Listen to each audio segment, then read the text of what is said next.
Hi friends, எல்லோருக்கும் வணக்கம். எல்லோரும் எப்படி இருக்கீங்க? நல்லா இருக்கீங்களா? இன்றைக்கி அந்த கதையோட அடுத்த பகுதி தான் பார்க்க போகிறோம். அதுக்கு முன்னாடி நீங்கள் செய்ய வேண்டிய விஷயம் என்ன அப்படின்னு கேட்டிங்கன்னா, மறக்காமல் நம்ம இந்த சேனலை சப்ஸ்கிரைப் பண்ணிக்கோங்க. கீழே இருக்க பெல் பட்டனையும் கிளிக் பண்ணுங்கள். அப்போ தான் நான் போடுற வீடியோஸ் எல்லாமே உடனுக்குடனே நோட்டிஃபிகேஷன் வரும். ஸோ மறக்காமல் சேனலை சப்ஸ்கிரைப் பண்ணிவிட்டு வீடியோ பாருங்கள் ஃப்ரெண்ட்ஸ். வாங்க நம்ம கதைக்குள்ளே போகலாம்.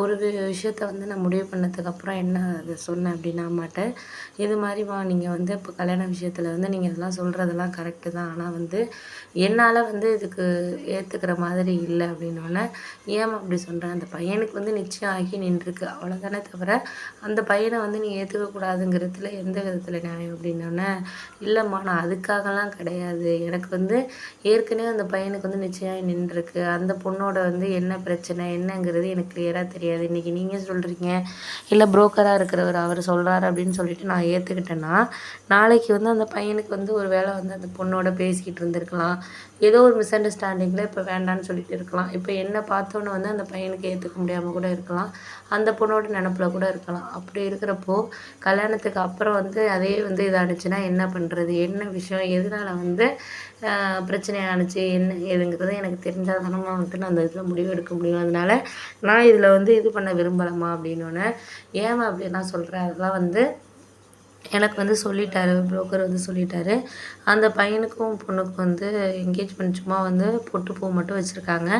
அந்த பொண்ணு வந்து இந்த பையன் வெளிநாட்டில் இருக்கிறதுனால அந்த பையனுக்கு பர்மிட் கிடைச்சோன்னே தான் வந்து இது மாதிரி வந்து இது பண்ண முடியும் அப்படிங்கிற மாதிரி சொல்லியிருக்காங்க. ஆனால் வந்து பர்மிட் கிடைக்காம வந்து இந்த பொண்ணு வந்து அவசரப்படுத்தினுச்சேன், நீங்கள் வந்துடுங்க பர்மிட் கிடைக்கணும் அப்படி இப்படின்னு சொல்லிட்டு வேண்டாம் அப்படிங்கிற மாதிரி அந்த பையனை வந்து இது பண்ணியிருக்கும் போல இருக்குது. அதனால வந்து பர்மிட் கிடைச்சா தானே அந்த பையனும் இது பண்ண முடியும். ஏன்னா வேலைங்கிறது ரொம்ப முக்கியம்ல, நம்ம வாழ்கிறதுக்கு வந்து வேலை வருமானம் தானே முக்கியம். அது இருந்தால் தானே நம்ம அடுத்ததே லைஃப்பை வந்து அடுத்த கட்டத்துக்கே நம்ம கொண்டுட்டு போக முடியும். அதை இந்த பொண்ணு புரிஞ்சுக்காம தேவையில்லாமல் பிரச்சனை பண்ணியிருக்கு, எனக்கு வேண்டாம் அப்படி இப்படின்னு சொல்லியிருக்கு. நீ யாரை வேணாலும் விசாரித்து பார்த்துக்கோ, ஃப்ரெண்டுக்காக தான் இங்கே இருக்காளே அந்த ஊரில், அவளை கூட விட்டு விசாரிக்க சொல்லணும் தானே, காலேஜ் ஃப்ரெண்டுக்கு திலகா வந்திருக்கால அப்படின்னோடனே, சரி அதெல்லாம் புரியுதுமா, எனக்கு வந்து இல்லைங்கள, இருந்தாலும் வந்து எனக்கு இப்போதைக்கு நீங்கள் ஓகே எதுவுமே நம்ம சொல்ல வேண்டியதில்லை, நான் விசாரிச்சுட்டு எனக்கு வந்து அது ஓகேங்கிற மாதிரி இருந்தால் அதுக்கப்புறம் அவங்க பொண்ணு வீட்டை பார்க்க வர சொல்லலாம் அப்படின்னோடனே, இதில் நீ யோசிக்கிறதுக்கு எந்த இதுவுமே இல்லை அம்மா, யோசிக்காமல் எந்த முடிவும் நான் எடுக்க மாட்டேன் அப்படிங்கிறது உனக்கு நல்லாவே தெரியும். அதனால் வந்து அம்மா வந்து இதை நல்லா விசாரித்து பார்த்துட்டு தான் வந்து 2-3 பேர்கிட்ட விசாரிச்சுட்டு தான், அந்த பையன் மேலே எந்த ஒரு தப்புமே கிடையாது, அந்த பையன் நியாயமாக இருக்க வேண்டிய விஷயத்த இன்னும் 1 வருஷம் ஆகும் அப்படின்னு சொல்லிட்டு தான் அந்த பொண்ணுக்கிட்ட சொல்லியிருக்கான். அந்த பொண்ணு வந்து தேவையில்லாமல் இப்போயே வந்தாங்கன்னா எப்படி வர முடியும் சொல்லுங்கள். சில விஷயங்கள் வந்து நம்ம கொஞ்சம் பொறுமையாக இருந்தால் தான் வாழ்க்கையில் அடுத்த ஒரு கட்டத்துக்கு போக முடியும் அப்படிங்கிறது தெரியணும். அதை விட்டுட்டு தேவையில்லாமல் வந்து இந்த மாதிரிலாம் இது பண்ணால் என்ன பண்ணுறதுமா அப்படின்னோடனே, சரி விடு, அப்போனா வந்து எதையும் வந்து நீ ஒன்றும் இதாக நினச்சிக்க வேண்டாம், நீ நல்லா விசாரிச்சுட்டு யோசிச்சு பார்த்தே முடிவு சொல்லு, நான் அது வரைக்கும் அவர்கிட்ட சொல்லிடுறேன், பொண்ணு வந்து யோசிச்சுட்டு எதாக இருந்தாலும் முடிவு சொல்லுங்கள், நீங்கள் அவசரப்பட வேண்டாம் அப்படின்ட்டு 1 வீக் இல்லை ஒரு 10 டேஸ் டைம் கேட்போம். உனக்கு அதுக்கப்புறமும் நீ வேண்டாம் அப்படின்னு சொல்லிட்டு முடிவு பண்ணேன்னா அதை பற்றி நாங்கள் ஒன்றும் உன்னை வற்புறுத்த விரும்பல, வேறு மாப்பிள்ளை பார்த்துக்கலாம். என்னை பொறுத்தளவில் இந்த பையனுக்கு எந்த ஒரு பிரச்சனையுமே கிடையாது, அவங்க அம்மா அப்பாவும் நல்ல டைப்பாக தான் தெரியுறாங்க. என்னை பொறுத்தளவில் இது ஓகே தான், நம்ம சொந்தக்காரங்களாக இல்லைனாலும் என் அண்ணன் கூட சப்போர்ட் பண்ணான், உனக்கு தெரியும்ல அந்த மாப்பிள்ளை சரியாக இருப்பான். ஆனால் நான்லாம் அதை ஓகே சொன்னேன், நான் சொல்லு, ஏன்னா நம்ம பொண்ணுக்கு எது சரிப்பட்டு வருங்கிறது மட்டும் எனக்கு தெரியும். இவனுக்கு கல்யாணம் ஆனதுக்கப்புறம் ஒன்று அவர் அந்த பையன் அழைச்சிட்டு போயிடுவார், நீ எங்கே போய் கூட ஒர்க் பண்ணலாம், இல்லை ஒர்க் பண்ணாமல் கூட இருக்கலாம், அது உன்னோட விருப்பம்.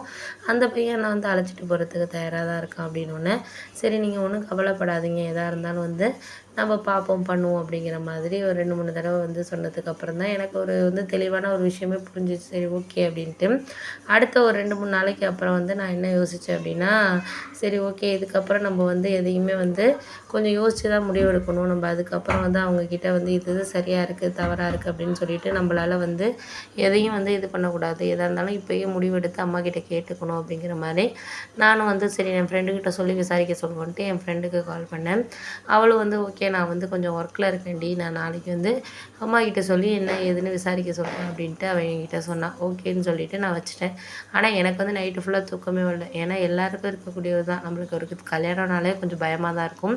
அதுலேயும் இந்த மாதிரி நிச்சயம் நின்றுருக்குங்கிறாங்க, அந்த பையன் எப்படி என்னங்கிறது தெரியாமல் நம்ம விசாரிக்க சொல்லியிருக்கோம் அப்படிங்கிறது ஒரு பக்கம் குழப்பத்தோடு தான் அன்றைக்கி நைட் நான் படுத்துருந்தேன். மறுநாள் காலையில் ஒரு 10 மணி இருக்கும், அந்த ஆன்ட்டி எனக்கு கால் பண்ணாங்க. கால் பண்ணி இது மாதிரி வந்து நீ ஒன்றும் பயப்படுறதுக்கெல்லாம் வேலையில் சௌந்தர்யா, அந்த பையன் ரொம்ப நல்ல பையன், எனக்கு தெரியும் இந்த பையனை, அவங்க ஃபேமிலியெல்லாம் தெரியும், ரொம்ப நல்லவங்க தான், அந்த பொண்ணு தான் வந்து இந்த மாதிரி பிரச்சனை பண்ணியிருக்கு அப்படின்னு சொல்லிட்டு எல்லாருமே இங்கே உள்ளவங்களுக்கு தெரியுமே, ஏன் அது அவங்க அம்மா தான் விசாரிச்சிருப்பாங்களே, இங்கே தான் உங்கள் சொந்தக்காரவங்களாம் இருக்காங்களே, அப்புறம் ஏன் தெரியாமல் இருக்குது அப்படின்னு சொல்லிட்டு அவங்க எங்கிட்ட வந்து இந்த விஷயத்த வந்து சொன்னாங்க.